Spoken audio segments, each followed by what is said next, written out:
영화 아이언맨에서 등장하는 주인공 토니 스타크의 가슴에 있는 빛나는 물체에 대해 여러분은 혹시 알고 계신가요? 바로 지속적으로 에너지를 생산하여 공급하는 장치, 아크 리액터라고 불리는 소형 원자로예요. 이 장치는 심장 주변에 전자기력을 발생시켜서 초기에는 몸 안에 있는 파편들이 혈관을 타고 흐르는 걸 방지해주기 위해서 만들어졌으나 후에는 아이언맨 수트에 필요한 전력을 공급해주는 장치로서 아주 유용한 에너지원으로 탈바꿈되게 됩니다. 이 아이언맨 수트가 그렇듯이 현대사회를 살아가는 우리들에게 있어서 전기 에너지는 정말 많은 것들을 할 수 있게 만들어주는 아주 고마운 에너지원입니다. 20세기 초반부터 연구되었던 전자기학의 폭발적인 성장 덕분에 우리는 정말로 많은 전기 문명의 혜택을 누리며 살아가고 있죠. 방 안에 불을 켜는 것은 물론이고 여러분께서 들고 있는 스마트폰, 컴퓨터, 냉장고 등 모든 가전제품들은 그 이름에서 명시되어 있는 것처럼 전기 에너지를 이용하고 있죠. 이렇게 가정으로 공급되는 전기들의 대부분은 발전소에서 생산되고 있는데요. 우리나라에 공급되는 전력의 약 90% 이상은 동력 에너지를 이용해 터빈을 돌려 전기 에너지로 바꾸는 시스템을 이용하고 있어서 어떻게 동력을 생성하는가에 따라, 다시 말해서 어떻게 터빈을 돌리는가에 따라 석탄과 석유의 연소를 이용해 물을 끓여 터빈을 돌리는 화력발전소, 물의 낙차를 이용해 터빈을 돌리는 수력발전소, 바다에서 일어나는 밀물과 썰물을 이용해 터빈을 돌리는 조력발전소, 우라늄 235의 원자핵을 중성자로 때려서 분열시킬 때 발생하는 열을 이용해 터빈을 돌리는 원자력 발전소 등이 있습니다. 특히나 원자력 발전소는 비용 대비 에너지 공급의 효율이 좋아서, 다시 말해 투입되는 자본 대비 생산할 수 있는 에너지의 양이 많기 때문에 상대적으로 원전의 수가 화력발전소보다 매우 적음에도 불구하고 우리나라에서 생산되는 총 전기 생산량의 30%를 차지하고 있죠. 또한 열을 발생시키는 메커니즘 자체가 무언가를 태우는 형태, 즉 연소의 형태가 아닌 핵이 분열할 때 발생하는 에너지를 이용하기 때문에 외부로 이산화탄소 등을 배출하지 않아서 환경 친화적인 에너지로 여겨지고 있죠. 하지만 이런 효율성에도 불구하고 우리가 원전을 마음껏 늘리지 못하는 데는 그만한 이유가 있습니다. 그 이유는 원자력 발전이 가지고 있는 아주 치명적인 단점 때문이에요. 이 단점이 바로 핵 분열이 일어날 때 필연적으로 발생하는 쓰레기, 핵 폐기물이 발생한다는 사실입니다. 이 핵 폐기물의 처리 비용은 고사하더라도 방사능 오염에 노출될 위험이 있다는 잠재적인 두려움, 그리고 최근에 보여지는 지진과 어떤 자연현상에 의해서 원전이 폭파될 가능성 등 이러한 복합적인 요인들 때문에 우리는 원전을 자유롭게 마음대로 확충할 수는 없는 것입니다. 그런데 여러분, 혹시 알고 계신가요? 우리 주변에 정말로 많이 존재하고 있는 하나의 원소를 이용해서 방사능 오염은 물론이고 온실가스로부터 자유로운 무한정 에너지를 우리는 지금도 실시간으로 느끼고 있다는 사실을 말이에요. 그 에너지는 바로 매일같이 우리에게 따스한 햇살을 뿌려주고 있는 태양에서 이루어지고 있는 핵융합 에너지입니다. 그렇다면 여러분, 여기에서 궁금한 게 하나 있어요. 저 하늘에서 이루어지고 있는 태양의 핵융합 에너지를 이 땅에서 구현할 방법은 없는 걸까요? 만약 그럴 수만 있다면 우리가 정말 오래전부터 계속 직면하고 있는 문제, 에너지 고갈의 문제에서 해방될 수 있는 계기를 맞이할 수 있지 않을까요? 오늘은 바로 앞으로의 인류가 거머쥐게 될 아주 놀라운 에너지에 관한 이야기, 핵융합 발전에 관한 이야기를 과학후기와 함께 들여다보도록 하겠습니다. 핵융합 에너지는 인류가 맞닥뜨린 에너지 문제의 궁극적인 해결책으로 꼽고 있는 미래 과학기술의 꽃이라고 여겨지는 최고의 에너지원입니다. 그도 그럴 것이 우리 주변에서 너무나 흔하게 발견할 수 있는 원소를 연료로 사용하며 체르노빌과 후쿠시마 같은 비극적인 재앙이 일어날 가능성 또한 제로에 수렴하기 때문이죠. 현재 진행되고 있는 핵융합 에너지를 획득하는 연구 과정을 들여다보기에 앞서 일단 핵융합 에너지가 어디로부터 에너지를 생산해내는지에 관한 이야기를 먼저 들여다보도록 할까요? 1905년 아인슈타인은 움직이는 물체들의 전기 역학에 관하여 라는 논문을 통해 기존의 갈릴레오의 우주관이었던 절대적 공간과 절대적 시간을 부정하는 이론, 즉 관찰자가 어떠한 운동 상태인가에 따라 시간과 공간이 상대적으로 측정된다는 이론인 특수상대성 이론을 통해 기존의 역학체계를 뒤집어 엎어버린 새로운 역학체계를 확립했습니다. 그러한 과정 속에서 등장하게 된 개념이 바로 운동하지 않는 물체 또한 에너지를 가지고 있다는 우리가 아인슈타인 하면 떠올리는 바로 그 공식 E=mc², 에너지 질량 등가 공식입니다. 이 공식은 물체가 가지고 있는 운동 에너지에 상대론적 결과를 적용시킨 값, 다시 말해서 상대론적 운동 에너지를 정리하다가 발견하게 된 공식입니다. 기존 뉴턴 역학체계에서는 상상하기 힘든 정지하고 있는 물체가 에너지를 가지고 있다는 사실이 수학적으로 유추되게 되는 것입니다. 이 공식의 의미를 좀 더 쉽게 들여다보자면 질량을 가지고 있는 어떠한 입자가 자신의 형태를 유지하기 위해서 아주 커다란 에너지를 머금고 있다는 그런 의미입니다. 혹시나 이 아인슈타인의 아주 유명한 E=mc²가 어떤 방식을 통해서 유도되는지 알고 싶으신 분들께서는 다음 주에 업로딩되는 도와주세요의 쿠키 영상을 확인해주세요. 아직 구독을 안 하셔서 알람이 안 온다고요? 그렇다면 영상을 마저 보시기 전에 구독을 눌러주세요. 자, 다시 본론으로 돌아와서 바로 이 E=mc²라는 공식, 즉 질량 에너지 등가 공식에서 말하는 입자를 유지하는 에너지를 발현시켜서 그 에너지를 이용하는 것이 바로 핵 에너지를 이용하는 방법이랍니다. 그렇다면 대체 어떻게 mc²만큼의 에너지를 발현시킬 수 있을까요? 우리의 자연에서 선택할 수 있는 방법은 두 가지가 있어요. 하나는 큰 핵을 작게 쪼개는 핵분열과 다른 하나는 작은 핵을 크게 만드는 핵융합입니다. 먼저 핵분열을 통해 에너지를 얻는 과정을 들여다보도록 할게요. 일단 아주 무거운 핵 하나를 준비합니다. 그 다음 이 핵에 중성자를 때려박습니다. 그렇게 되면 핵을 유지하고 있던 에너지의 밸런스가 깨져버리게 되면서 핵이 두 동강으로 쪼개지게 됩니다. 이렇게 핵이 쪼개지게 되면 초기의 핵을 유지하기 위해 사용되고 있던 정지 에너지와 쪼개진 두 개의 핵을 유지하기 위해 사용되는 각각의 정지 에너지 간의 차이가 발생하게 되며 바로 이 차이만큼 핵 주변으로 에너지가 쏟아져 나오게 됩니다. 이것이 바로 핵분열을 이용해 핵 에너지를 얻는 방법이랍니다. 여기에서 지속적으로 원자핵에 중성자를 투입하는 건 기술적으로나 비용적으로 매우 까다롭기 때문에 분열을 함과 동시에 자연스레 중성자를 방출하는 물질을 핵 에너지를 연구하는 인류 최대의 연구 맨해튼 프로젝트의 가장 초기 단계에서 발견해내기 위해 노력했던 것이며, 그러한 노력을 통해 찾아낸 원소가 바로 우라늄 235 동위원소인 것입니다. 여기에서 우라늄이 붕괴되면서 뱉어내는 여러 개의 중성자 중 한 개의 중성자만 다음 반응에 참여하게 만드는 과정이 바로 우라늄 핵분열 속도를 조절하는 과정이며, 이 반응을 조절하지 않고 순식간에 연쇄 반응을 일으키는 것이 바로 원자폭탄의 원리가 되는 것입니다. 어떻게 사용하느냐에 따라 인류에게 커다란 이익을 줄 수도 재앙이 될 수도 있는 에너지임에는 틀림없죠. 그러나 바로 이 시점에서 핵분열 에너지에 치명적인 약점이 나타나게 됩니다. 이 과정에서 만들어진 우라늄의 분열로 생성된 두 개의 원자핵들은 상대적으로 자연에서 존재하는 상태의 원자핵보다 중성자를 많이 가지고 태어나게 됩니다. 이 때문에 발생한 과잉 에너지를 뱉어내기 위해 주변으로 전자 또는 알파 입자를 뱉어내는 방사성 붕괴를 일으키게 됩니다.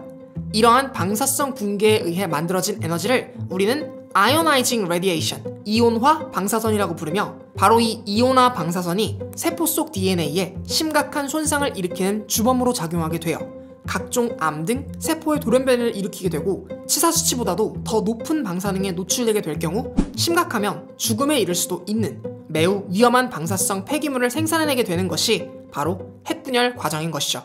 반면 핵분열 에너지의 과정과는 반대로 두 개의 작은 핵이 하나의 커다란 핵이 되면서 에너지를 방사하는 형태가 핵융합 에너지를 이용하는 방식입니다. 핵융합은 핵분열과는 다르게 서로 다른 핵이 한데 뭉치게 되어 발생하는 에너지입니다. 우리의 자연은 매우 독특해서 아주 무거운 원소가 자신의 형태를 유지하는데 큰 정지 에너지를 보유하고 있는 반면, 아주 가벼운 원소는 가벼움 그 자체만으로 커다란 정지 에너지를 보유하고 있죠. 핵융합 에너지에 사용되는 대표 주자 수소를 예를 들어 핵융합 과정을 함께 알아보도록 할까요?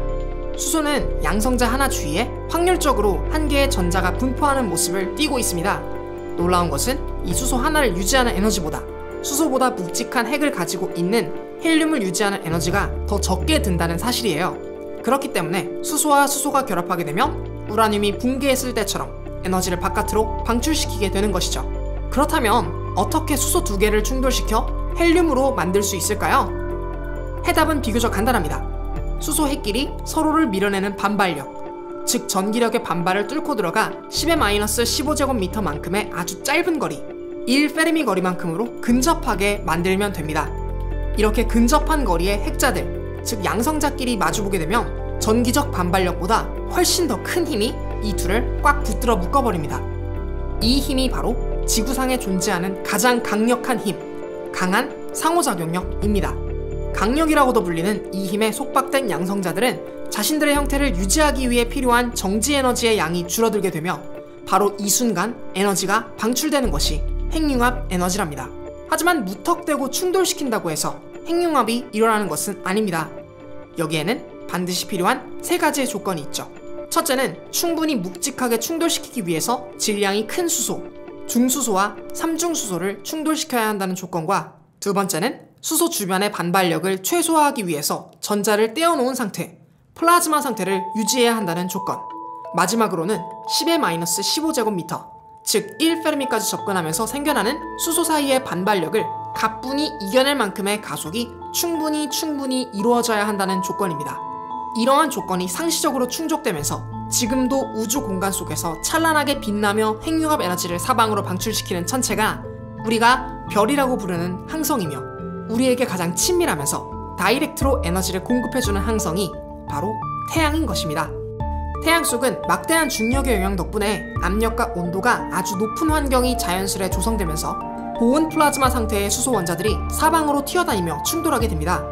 이때 자연스레 핵융합이 지속적으로 일어나면서 계속해서 주변에 핵융합 에너지를 방출하기 때문에 연소할 것이 아무것도 없는 우주 공간 속에서 태양은 찬란하게 빛날 수 있는 것이랍니다. 하지만 저 태양과 같은 조건을 우리가 살고 있는 이 지구상에서 만들기란 쉽지 않습니다. 아주 극단적인 방법을 제외하면 말이죠. 예를 들면 원자폭탄을 터뜨려서 그 원자폭탄 내부에 수소를 꽉 우겨넣는 형태라던가요. 수소폭탄 말이죠. 그러나 빈대잡으려다 초가삼간 다 태운다는 옛말에서처럼 전기에너지 고작 조금 만들자고 지구를 작살낼 수는 없는 노릇이잖아요. 어떻게 하면 될까요? 어떻게 하면 저 태양에서 이루어지고 있는 핵융합을 안전한 방법으로 이용할 수 있을까요? 그에 대한 연구가 세 가지 방향으로 연구되고 있습니다. 미래과학을 다루는 도서 이상한 미래연구소를 통해 소개되고 있는 핵융합의 세 가지 연구 방향은 다음과 같습니다. 첫 번째 방법은 NIF라는 약칭으로 불리는 국립점화시설에서 고안된 방법입니다. 손톱만한 크기의 금속 원통 속에 중수소와 삼중수소를 넣어둔 뒤 이 원통에 엄청난 고에너지의 레이저를 방출시키면 레이저의 에너지를 흡수한 원통의 내부에 강력한 X선이 원통 중심을 향해 방사되게 되며 이때 수소의 핵이 빠르게 가속하여 핵융합이 일어나게 되는 방식입니다. 그러나 아직 이 NIF는 핵융합을 일으킬 만한 수준의 에너지에는 도달하지 못했다는 문제점을 가지고 있어서 좀 더 많은 연구가 필요하다고 합니다. 다음 방식을 알아볼까요? 두 번째 방법은 통칭 MACLIF 프로젝트로 불리는 자기화 선형 관성 핵융합 프로젝트입니다. 여기서의 선형은 linear, 라인으로 만든다는 의미, 즉 일자로 정렬시킨다는 뜻이고, 관성은 뉴턴이 말한 그 관성이 맞습니다. 아이디어는 이렇습니다. 핵융합 원료로 채워진 냉각된 원통을 준비한 뒤 강력한 레이저를 이용해 핵융합 연료를 폭발시킵니다. 매우 뜨거워진 연료가 원통에서 벗어나기 전에 엄청나게 거대한 축전기를 이용해 아주 강력한 전기 방전을 일으켜 막대한 자기장을 방출시킵니다. 이 자기장이 원통을 찌부러뜨리면서 내부에 있는 수소들의 핵융합을 이끌어내는 것이 바로 이 실험의 구동 방식입니다. 이 방법과 관련된 기초적 연구는 이미 많이 이루어졌고 큰 성공 가능성을 보였다고 합니다. 다만 에너지 투입 대비 뽑아낼 수 있는 에너지의 양, 즉 에너지의 효율이 아직은 마이너스라는 문제점을 가지고 있어요.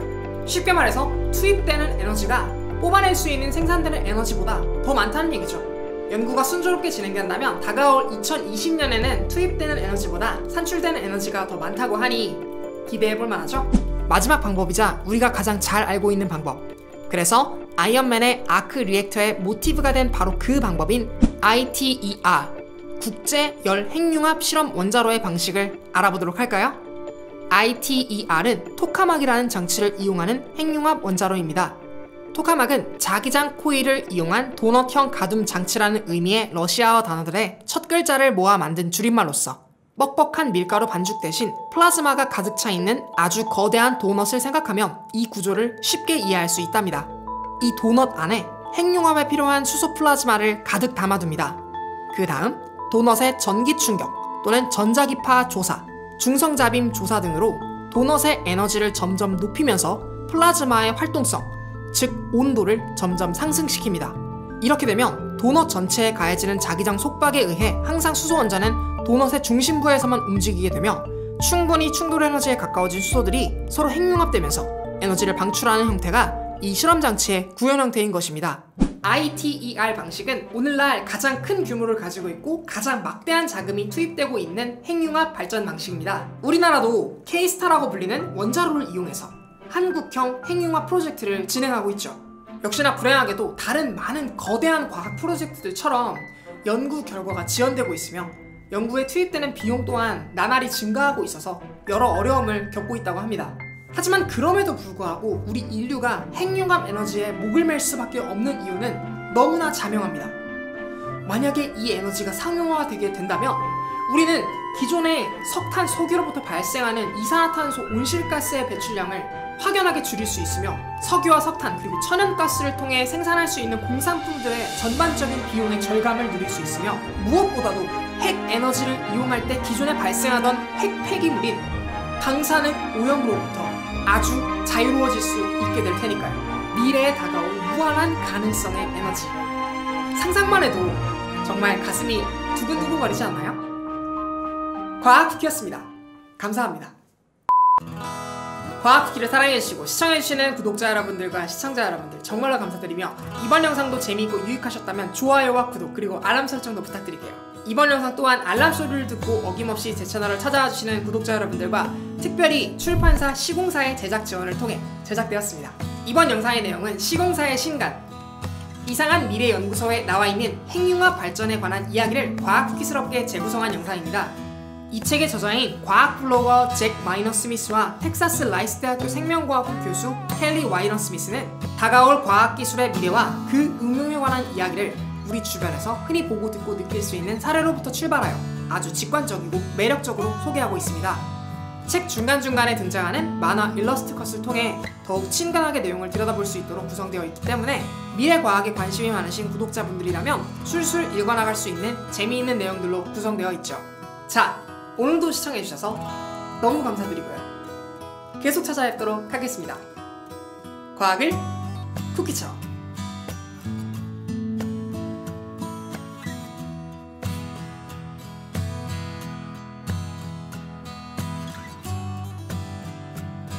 여러분 그거 아세요? 빛의 속도는 정확하게 2억 9,979만 2,458m/s라는 사실을 말이에요. 2억 9,979만 2,458.00000 해서 0이 계속 가도 정확하게 0으로 떨어지는, 다시 말해서 그냥 2억 9,979만 2,458m/s라는 의미죠. 왜 그런 걸까요? 그 이유는 바로 정확하게 1m의 기준을 가지고 빛을 정의했기 때문인데요. 그 1m의 기원은 극점으로부터 적도까지를 1000만분의 1 한 만큼의 길이로 정의를 했죠. 그 길이를 금속의 원기로 만들어서 그 원기를 가지고 빛의 속도를 정의를 하고 다시 빛의 속도를 이용해서 1m를 재정의한 것이죠. 시간도 마찬가지예요. 원래 하루 동안의 시간, 즉 지구가 한 바퀴 자전하는 시간을 86,400분의 1 한 시간을 1초로 정의했었는데 그 1초를 세슘 원자가 진동하는 것으로 다시 정의한 다음에 그 진동을 가지고 다시 1초를 정의하는 이런 방식을 이용하고 있죠. 이렇게 정의를 하는 이유는 쉽게 변하지 않는 또는 아예 변하지 않는 물리량을 이용해서 어디에서도 변하지 않는 기준을 잡기 위함이에요. 그럼에도 불구하고 지금까지는 기술적인 한계 때문에 아직 재정의를 못한 엄청나게 중요한 물리량 하나가 있어요. 그리고 그 물리량이 양자역학의 발달을 통해서 변하지 않는 상수인 플랑크 상수를 이용해서 재정의되게 됩니다.